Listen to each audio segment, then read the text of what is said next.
Good morning বন্ধুরা। এখন ঘড়ির টাইম হয়ে গেছে 11:30। বাইরের ওয়েদার দেখুন, এই যে বৃষ্টি পড়ছে। এই 11:30 থেকে আজকে ব্লগ শুরু করলাম। সারাদিন কি করি না করি দেখতে থাকো। এই যে ভাত বসিয়ে দিয়েছি, অলরেডি ফুটেও গেছে। ঢ্যাঁড়স সেদ্ধ দিয়ে ভাত বসিয়েছি। 5টা ঢ্যাঁড়স ছিল, এইটুকু ভাজা তো একজনেরই হবে, ওই জন্য সেদ্ধ দিয়ে দিয়েছি। আর এই যে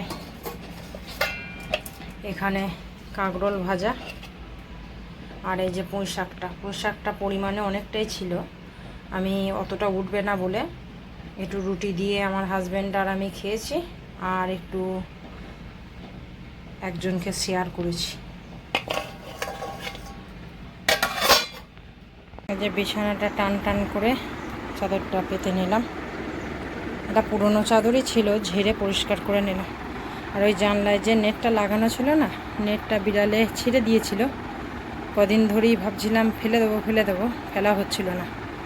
তো আজকে বৃষ্টির কারণে কাগজগুলো সব দেখলাম পড়ে গেছে, ওই জন্য নেটটা খুলে ফেলে দিলাম। আর এখানে বাইরে বৃষ্টি পড়ছিল বলে এই যে নাইটিটা এখানে শুকাতে দিয়েছি, ওটা একটু ইগনোর করুন। এই যে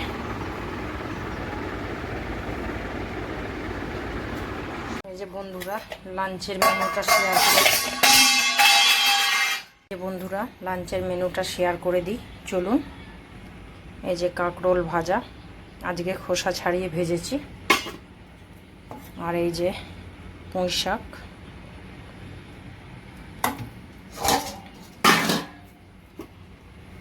আর এই যে ডাল সেদ্ধ করেছি আলু দিয়ে, কাঁচা তেল কাঁচা লঙ্কা দিয়ে ডাল সেদ্ধ, আর এই যে ঢ্যাঁড়স সেদ্ধ দিয়ে ভাত।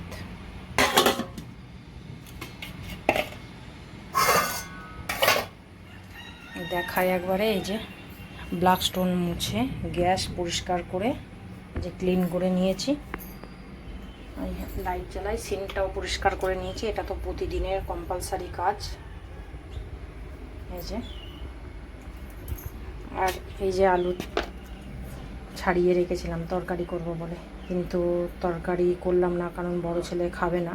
বড় ছেলে বলেই ছিল ও ডায়েট করছে, ও আজকে ভাত খাবে না। ও বলেই ছিল যে রায়তা খাবে, টক দই আছে, আমাদেরও টক দই থাকবে। আজকে সোমবার, শ্রাবণ মাসের প্রথম, ওই জন্য নিরামিষই সব রান্না বান্না হয়েছে। চলুন, আমি বাগানে নোংরা ফেলতে গেছিলাম, ভিজে গেছি, বৃষ্টি পড়ছিল বাইরে, ভিজে গেছি। আমি একবার জামাটা চেঞ্জ করে আর একবার গা ধুয়ে ফ্রেশ হয়ে তারপর আসবো। স্নান সেরে একটু শুয়ে পড়লাম,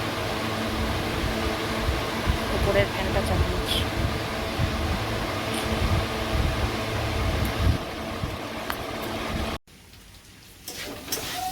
এই যে রান্নাঘরে চলে এসেছি, আর এসেছি অনেক আগে। পেঁয়াজ আলু সব কেটে মটরটা সিটি দিয়ে রেখেছিলাম। এই যে এখন কষাচ্ছি, হয়ে গেছে কষানো, এবার জল দেবো।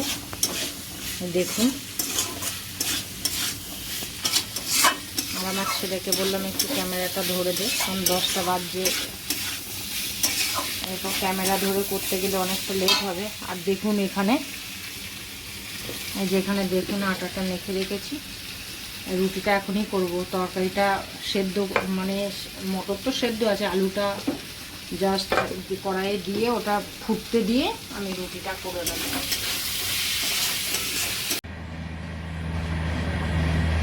এই যে তরকারিটা ফুটে উঠেছে, আলু তো একদমই ছোট্ট ছোট্ট করে কেটেছি, ওই জন্য সেদ্ধ হওয়ার কোনো ব্যাপার নেই, ও ভাজতেই সেদ্ধ হয়ে গেছে। এই যে ছোট্ট ছোট্ট করে কেটেছি, তবু একটু সেদ্ধর জন্য জল দিয়েছি, জলটা আর একটু মরবে। আর এখানে রুটি বেলছি, এই যে রুটিগুলো বেলে নিচ্ছি।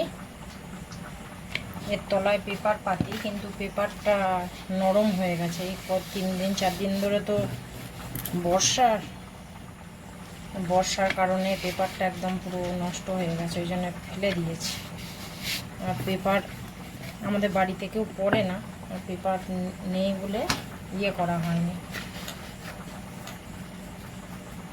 দেখতে হবে, নতুন শাড়ির ভাঁজে অনেক সময় তো পেপার থাকে, সেই সাদা পেপারগুলো থাকে, এটা দেখতে হবে, দেখে বার করতে হবে। তবে পেপার পেতে করলে একটু সুবিধা, এই যে আটাগুলো পড়ে তো এই ব্ল্যাক স্টোনটা এত নোংরা হয় না, মুছতে হয় না। এই যে এগুলো সব বেলে নিচ্ছি। চলুন, ভিডিও বড় হয়ে যাবে। যে রুটিগুলো সেঁকে নিচ্ছি।